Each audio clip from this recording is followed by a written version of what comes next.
ఓం శాంతి. బాబా చెప్తున్నారు 1/6/24. మధురమైన పిల్లలు, మీరందరూ ఇప్పుడు పరస్పరం ఆత్మిక సోదరులు. మీకు ఆత్మిక ప్రేమ ఉండాలి. ఆత్మకు ఆత్మతోనే ప్రేమ ఉండాలి, శరీరంతో కాదు. ప్రశ్న: బాబా మన ఇంటికి చెందిన ఏ అద్భుతమైన విషయాన్ని వినిపించారు? జవాబు: ఏ ఆత్మలైతే నా ఇంటికి వస్తాయో అవి తమ తమ సెక్షన్లో తమ నెంబర్ వద్ద ఫిక్స్ అయిపోతాయి. అవి ఎప్పుడు కదలో ఓగో. అక్కడ అన్ని ధర్మాల ఆత్మలు నా సమీపంగా ఉంటాయి.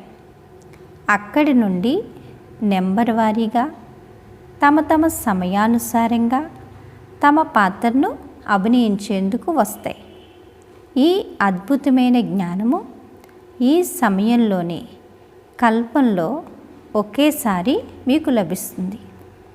ఇంకెవ్వరూ ఈ జ్ఞానాన్ని ఇవ్వలేరు అని చెప్తున్నారు బాబా. బాబా మన ఇంటికి చెందిన ఏ అద్భుతమైన విషయాన్ని చెప్పారు?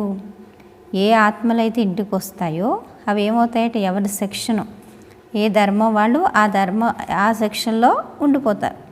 ఎవరి టైం వచ్చినప్పుడు వాళ్ళు కిందకి దిగి పాత్రని అభినయిస్తారు. ఓం శాంతి. బాబా అంటున్నారు, బాబా కూర్చుని పిల్లలకు అర్థం చేయిస్తారు. ఆత్మలైన మనకు తండ్రి అర్థం చేయిస్తున్నారు. తండ్రి స్వయాన్ని ఆత్మలకు తండ్రిగా భావిస్తున్నారని పిల్లలకు తెలుసు. ఈ విధంగా ఎవ్వరూ భావించరు. అలాగే ఎవరూ స్వయాన్ని ఆత్మగా భావించండి అని అర్థం చేయించరు కూడా. ఈ విషయాన్ని తండ్రియే కూర్చుని ఆత్మలకు అర్థం చేయిస్తారు. ఈ జ్ఞాన ప్రాలబ్ధమును మీరు నెంబర్ వారీగా పురుషార్థానుసారంగా కొత్త ప్రపంచంలో తీసుకోనున్నారు. ప్రపంచం మారనున్నదని మరియు దీనిని మార్చేవారు తండ్రియేనని కూడా అందరికీ గుర్తుండదు. ఇక్కడైతే సన్ముఖంగా కూర్చున్నారు. ఎప్పుడైతే ఇంటికి వెళ్తారో అప్పుడు రోజంతా తమ వ్యాపార వ్యవహారాల్లోనే నిమగ్నమైపోతారు. మధువనులైతే బాబా దగ్గరే కూర్చుంటాం కదా, ఎటు చూసినా ఇంకే పని ఉండదు. ఇక్కడైతే అన్నిట్లో బిజీ అయిపోతారు కదా. బాబా అంటారు, పిల్లలు ఎక్కడ ఉన్నా కానీ మీరు నన్నే స్మృతి చెయ్యండి అని బాబా శ్రీమతాన్ని ఇచ్చారు. కన్యకు తనకు ఎటువంటి భర్త లభిస్తాడన్నది తెలియదు. కానీ అతడి చిత్రాన్ని చూసాక ఇక అతడి స్మృతి నిలిచిపోతుంది. ఎక్కడ ఉన్నా కానీ ఒకరికొకరు తలుచుకుంటూనే ఉంటారు. దీనిని దైహికమైన ప్రేమ అని అంటారు. కానీ ఇక్కడిది ఆత్మీకమైన ప్రేమ. అది దైహికమైన ప్రేమ తెలియనప్పుడు తెలియదు, తెలిసాక అదే స్వరూపం గుర్తొస్తుంది. ఇప్పుడు మన ఆత్మకి తండ్రి ఎవరు? పరమాత్మ. మనం ఇప్పుడు బాబాకి మనకి ఉండే సంబంధం తెలుసుకున్నాం. బాబా మనకి ఇచ్చే ప్రాప్తి ఏంటో తెలుసుకున్నాం. దానివల్ల వచ్చే లాభం ఏంటో తెలుసుకున్నాం. కాబట్టి ఎక్కడ చూసినా ఎప్పుడు చూసినా మనకి ఎవరు గుర్తుకు రావాలి? బాబా తప్పించి ఇంకే స్మృతి ఉండకూడదు కదా. భక్త మీరా చూడండి, మీరాకి ఎక్కడ చూసినా ఎవరు కనిపించేవారు? గిరిధర గోపాలుడు శ్రీకృష్ణుడే కనిపించేవాడు.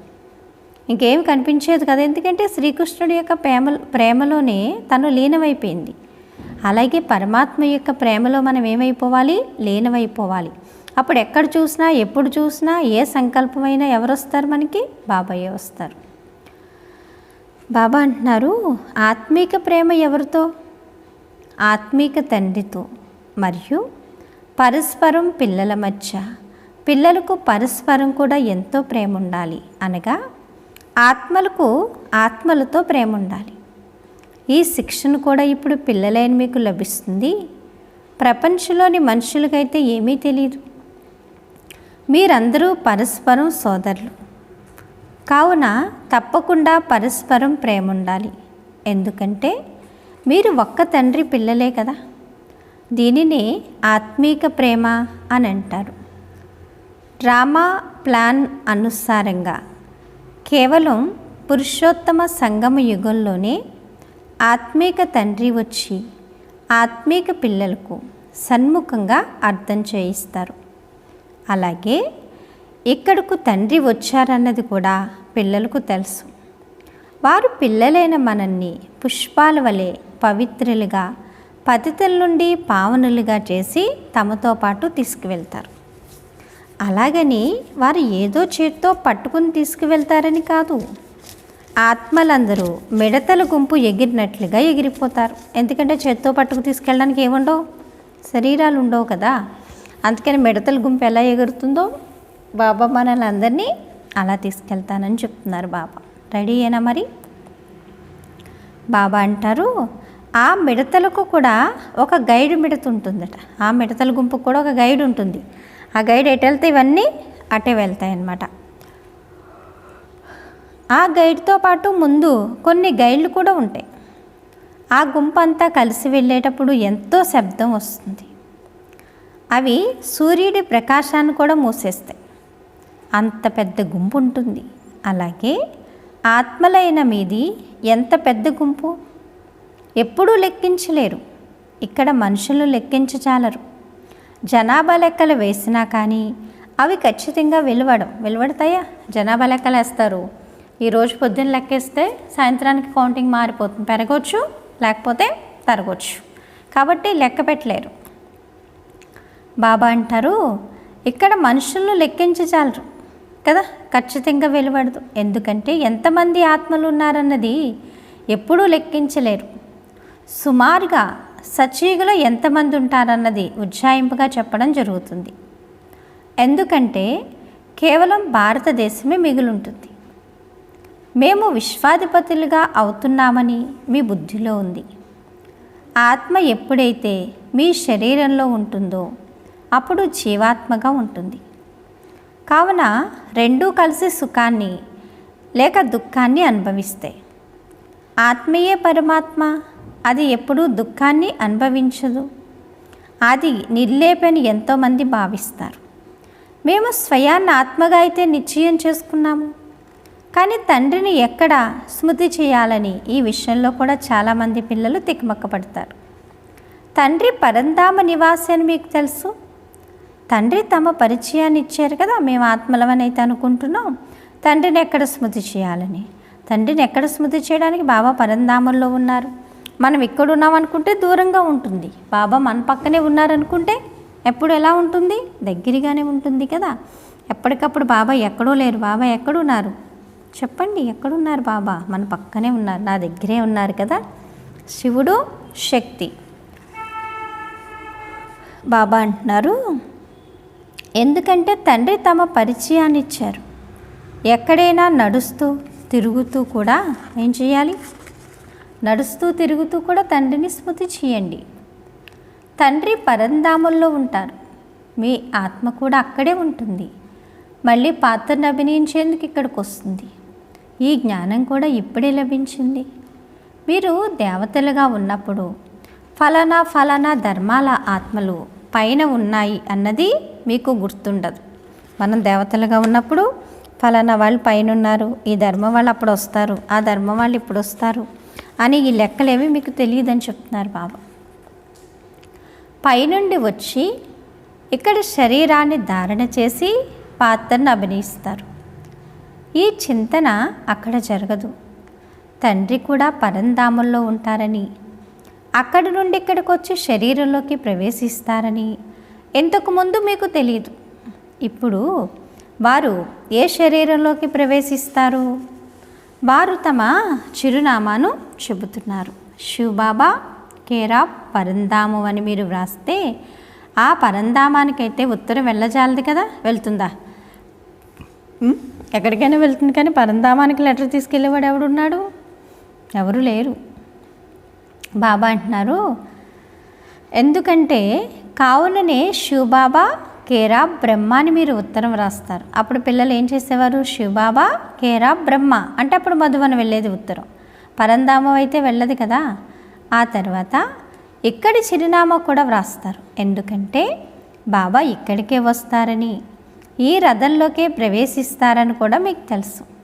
ఆత్మలు కూడా పైన ఉండేవే, మీరు సోదరులు. ఎల్లప్పుడూ వీరు ఒక ఆత్మ, వీరికి పలానా పేరుంది అని భావించండి. ఆత్మను ఇక్కడ గమనిస్తారు. బాబా అంటారు, కానీ మనుషులు దేహాభిమానంలోకి వచ్చేస్తున్నారు. మనుషులు ఎందులోకి వచ్చేస్తున్నారు?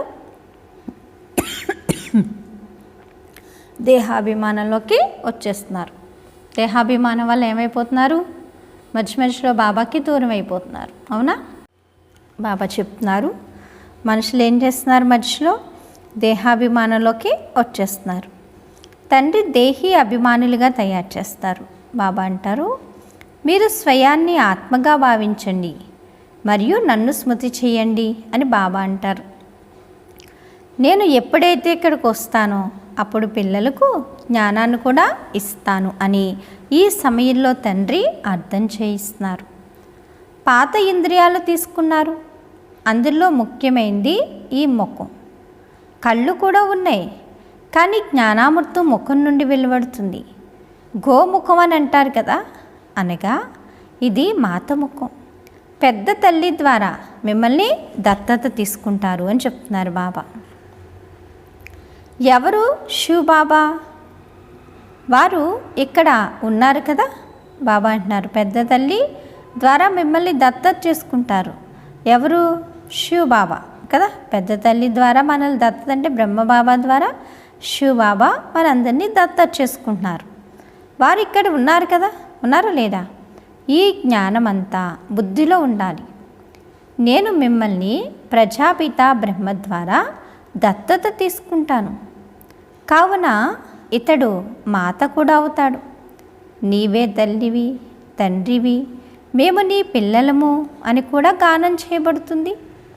కావున వారు ఆత్మలందరికీ తండ్రి. వారిని తల్లి అని అనరు, వారు కేవలం తండ్రియే. తండ్రి నుండి వారసత్వం లభిస్తుంది, మళ్ళీ తల్లి కూడా కావాలి. వారిక్కడికి వస్తారు, తండ్రి పైన ఉంటారని ఇప్పుడు మీకు తెలిసిందా లేదా? బాబా అంటారు, ఆత్మలైన మనం కూడా పైన ఉంటాం. మళ్ళీ పాత్రను అభినయించేందుకు ఇక్కడికి వస్తాం. ప్రపంచానికి ఈ విషయాల గురించి ఏమీ తెలియదు. వారు రాయి రప్పల్లో పరమాత్మ ఉన్నాడు అని అనేస్తారు. అలా ఎలా అవుతుంది? రాయి రప్పల్లో పరమాత్మ ఉన్నాడు, సర్వం వ్యాపించి ఉన్నాడని అంటారు. కానీ బాబా ఏం చెప్తున్నారు? సర్వవ్యాపిని కాదు, నేను సర్వాజ్ఞుణ్ణి అని చెప్తున్నారు. అలాగైతే లెక్కలేనంతమంది అయ్యారు కదా. దీనినే ఘోర అంధకారము అని అంటారు. జ్ఞానసూర్యుడు ప్రకటితమై అజ్ఞానాంధకారం వినాశనమయ్యింది అన్న గాయనం కూడా ఉంది. ఈ సమయంలో మీకు జ్ఞానం ఉంది. ఇది ఏ రాజ్యం? రావణ రాజ్యం. ఆ కారణంగానే అంధకారం ఉంది.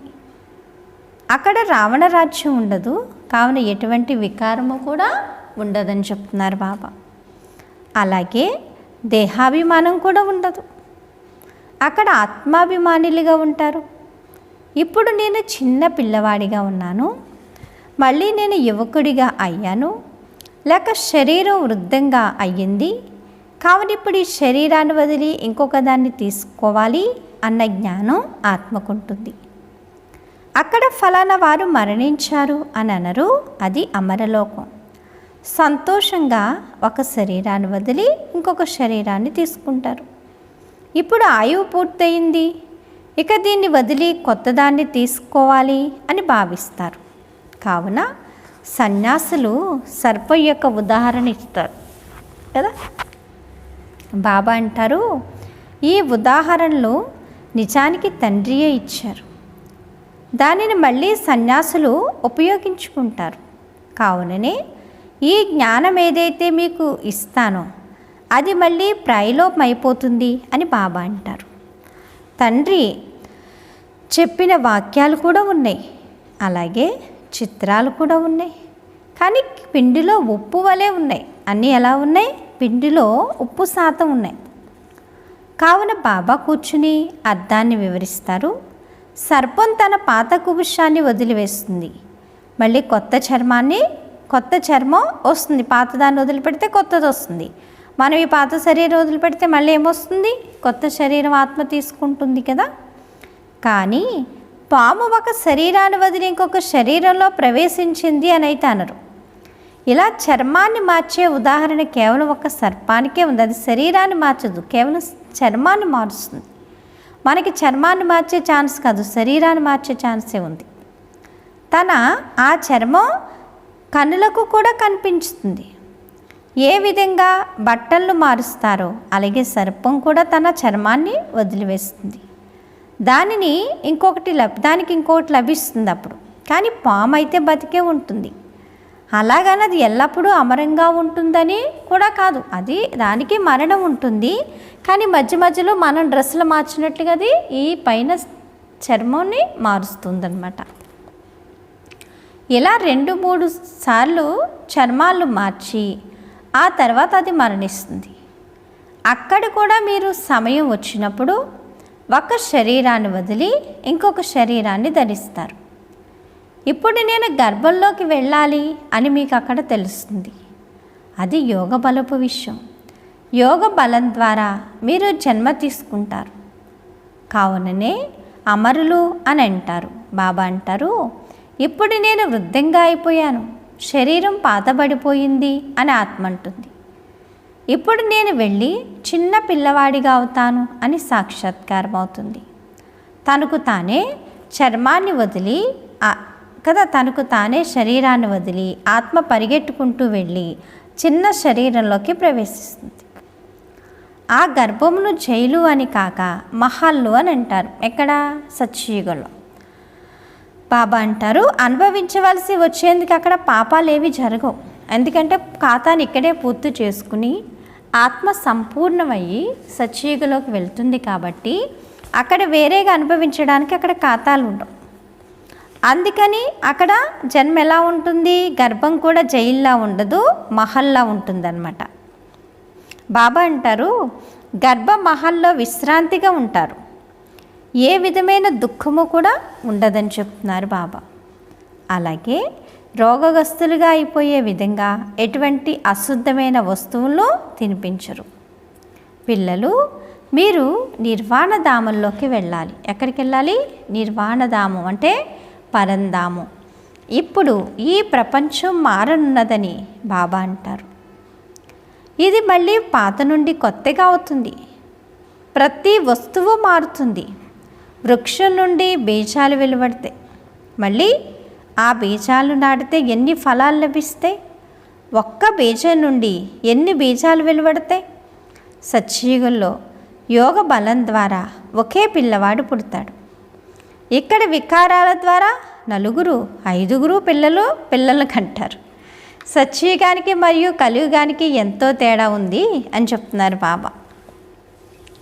దానిని బాబా తెలియచేస్తున్నారు. బాబా అంటారు, కొత్త ప్రపంచం మళ్ళీ పాత ప్రపంచంగా ఎలా అవుతుందో, అందులో ఆత్మ ఏ విధంగా 84 జన్మలను తీసుకుంటుందో అది కూడా అర్థం చేయించబడ్డది. ప్రతి ఆత్మ తన పాత్రను అభినయించి మళ్ళీ ఎప్పుడైతే వెళ్తుందో అప్పుడు తన స్థానంలోకి వెళ్ళి నిల్చుస్తుంది కదా, నిల్చుంటుంది. ఆ స్థానం అయితే మారదు. ఇక్కడ పాత్రను అభినయిస్తుంది. పరంధామంలో దానికి ఎక్కడైతే స్థానం ఉందో అక్కడికే వెళ్ళి నిల్చుంటుంది అనమాట. ఆ స్థానంలోనే ఉంటుంది. మళ్ళీ పాత్ర వచ్చినప్పుడు మళ్ళీ కిందకి వస్తుంది అని చెప్తున్నారు బాబా. అలా ఎవరి పాత్రానుసారం వాళ్ళ పాత్రను అభినయించి ఎవరి స్థానానికి వాళ్ళు వెళ్ళి ఏమైపోతారు? అక్కడ ఉండిపోతారు అని చెప్తున్నారు అన్నమాట బాబా. ఆ స్థానం అయితే మారదు. తమ ధర్మాల్లో తమ స్థానాల్లో నెంబర్ వారీగా ఉంటారు. అలాగే మళ్ళీ నెంబర్ వారీగా కిందకు రావాలి. కావున మూలవతనపు చిన్న మోడల్ను తయారు చేసి పెడతారు. అన్ని ధర్మాలకు తమ సెక్షన్లు ఉన్నాయి. దేవీ దేవతా ధర్మం మొట్టమొదటిది అని చెప్తున్నారు. ఆ తర్వాత నెంబర్ వారీగా వస్తారు.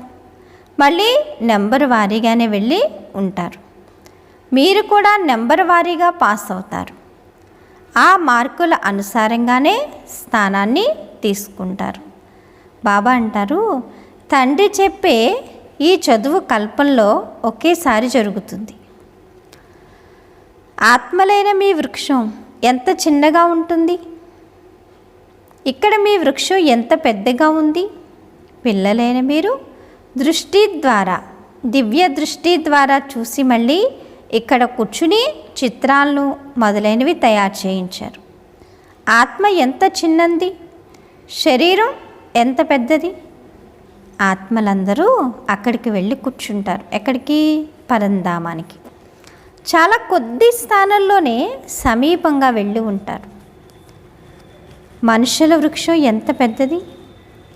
మనుషులకైతే నడిపించేందుకు, తిరిగేందుకు, ఆడుకునేందుకు, చదువుకునేందుకు, ఉద్యోగం చేసుకునేందుకు స్థానం కావాలి కదా. శరీరం అంటే ఎన్ని కావాలి? తినడానికి, ఉండడానికి, ఆడుకోవడానికి, నడవడానికి, పడుకోవడానికి కదా, ఉద్యోగం చేయడానికి, సంపాదించుకోవడానికి, ఈ శరీరానికి కావలసిన ఆహారం పెట్టడానికి ఇన్ని రకాల స్థానాలు కావాలి. పరంధామంలో దేహమే ఉండదు కాబట్టి ఇదంతా అవసరం లేదు. అవన్నీ చేసుకునేందుకు స్థానం కావాలి. నిరాకారి లోకంలో ఆత్మల స్థానం చాలా చిన్నగా ఉంటుంది. కావున ఈ చిత్రాల్లో కూడా చూపించారు. ఇది రచింపబడి ఉన్న నాటకం. శరీరాన్ని వదిలి ఆత్మలు అక్కడికి వెళ్ళాలి. పిల్లలైన మీ బుద్ధిలో మీరు అక్కడ ఎలా ఉంటారో, మరియు ఇతర ధర్మాల వాళ్ళు ఎలా ఉంటారో, మళ్ళీ ఏ విధంగా నెంబర్ వారీగా వేరువేరుగా ఉంటారో, ఈ విషయాలన్నిటినీ మీకు కల్పకల్పం ఒకే తండ్రి వచ్చి వినిపిస్తారు కదా. మిగిలినదంతా దైహికమైన చదువే. దానిని ఆత్మీక చదువు అని అయితే అనజాలరు. బాబా అంటారు, మనం ఒక ఆత్మ అని ఇప్పుడు మీకు తెలుసు. ఐ అనగా ఆత్మ, మై అనగా నాది, అనగా ఈ శరీరం కదా. నేను ఆత్మని, ఇదేంటి నా శరీరం. అవునా? మనుషులకు ఇది తెలియదు. వారికి సదా దైహిక సంబంధమే ఉంటుంది. సత్యుగంలో కూడా దైహిక సంబంధం ఉంటుంది. బాబా అంటారు, కానీ అక్కడ మీరు ఆత్మాభిమానులుగా ఉంటారు. నేను ఒక ఆత్మను, నా ఈ శరీరం ఇప్పుడు వృద్ధంగా అయిపోయింది, కావున ఆత్మనే నేను ఒక శరీరాన్ని వదిలి ఇంకొక శరీరాన్ని తీసుకుంటాను అని అక్కడ తెలుస్తుంది. ఇందులో తికమక్కపడే విషయం కూడా ఏదీ లేదు. పిల్లలైన మీరు తండ్రి నుండి రాజ్యాన్ని తీసుకోవాలి. పిల్లలైన మీరు ఏం చేయాలి? తండ్రి నుండి రాజ్యాధికారాన్ని తీసుకోవాలి అని చెప్తున్నారు బాబా. తీసుకోవాలా, తీసుకోకర్లేదా? తీసుకోవాలి కదా. తీసుకోకపోతే పురుషార్థం ఎలా జరుగుతుంది మరి? బాబా అంటున్నారు,